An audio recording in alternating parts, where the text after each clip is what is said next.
Kaixo, itai itzultzaile neuronala emunkide guztion artean zabaltzeko asmotan gabiltzan honetan, bideotxo bat prestatu dugu labur-labur azaltzeko nola erabili dezakezuen. Itaira sartzeko, webgunera sartzeko, hemen barne kudeaketan, gure intranetean, aukera bat jarri dugu da itai itzultzaile neuronala. Hemen sakatuz gero, bakoitzak bere emaila idatzi beharko du eta pasaitza.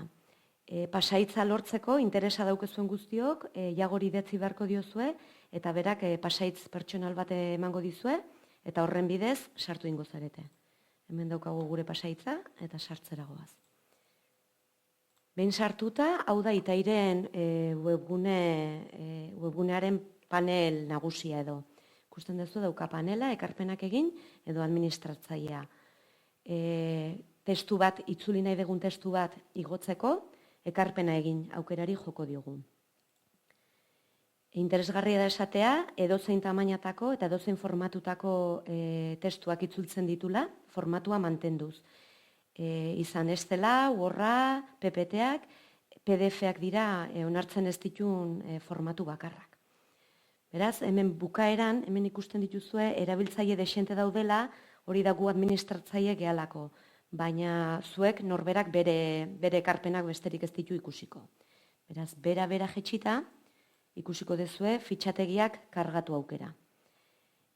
Honen bidez, igoko dugu, guk testu bat prestatu dugu, ikusteko nola testu barruan formatua mantendu egiten duen kursibari dagokionez, edo letra etzana, edo beltzean dagoena. Horretarako testu hau prestatu dugu,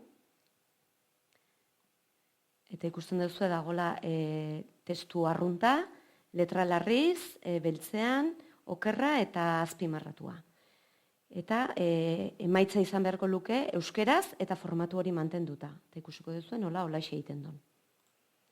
Beraz, esan duen bezala, hemen, fitxategiak kargatu aukera emango diogu, eta aukeratuko dugu igo nahi dugun testua.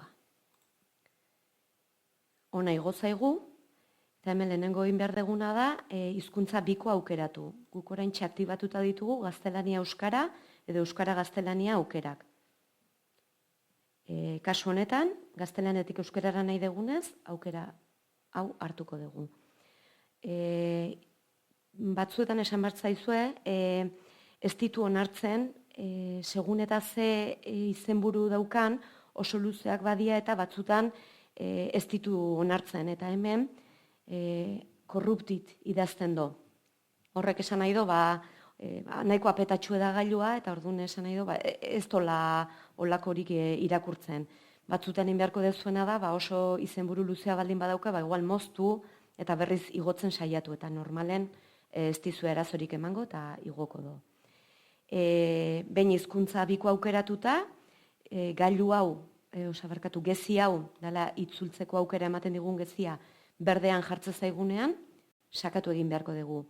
Han prozest horretatik prozesinera pasatuko da, eta prozesatu ondoren prozest idatziko do.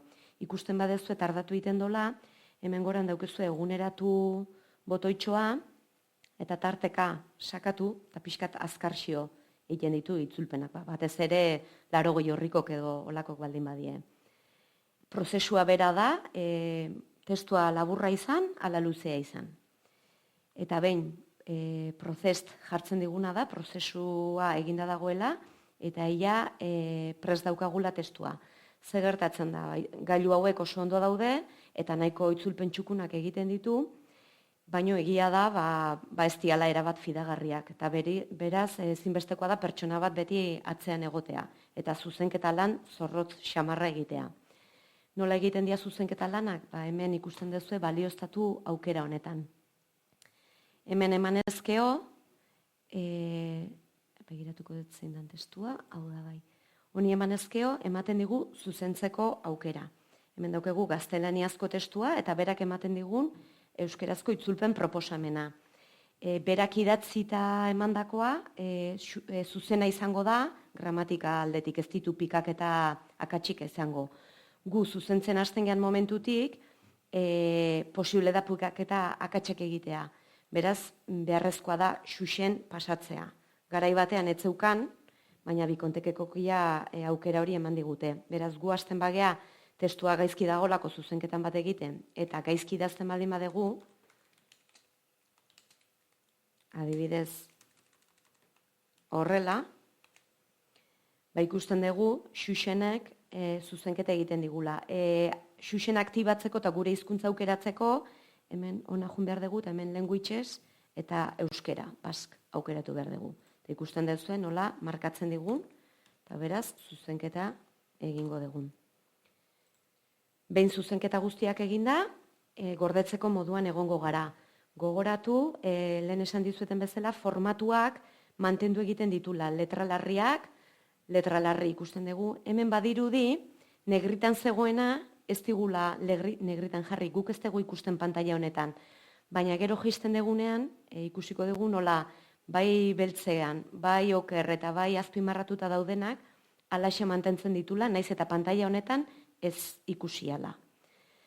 Behin zuzenketa guztik eginda ditugunean, gorde eta balidatu egin behar dugu. Zergatik balidatu behar dugu? Korpusa osatzea komeni zaigulako.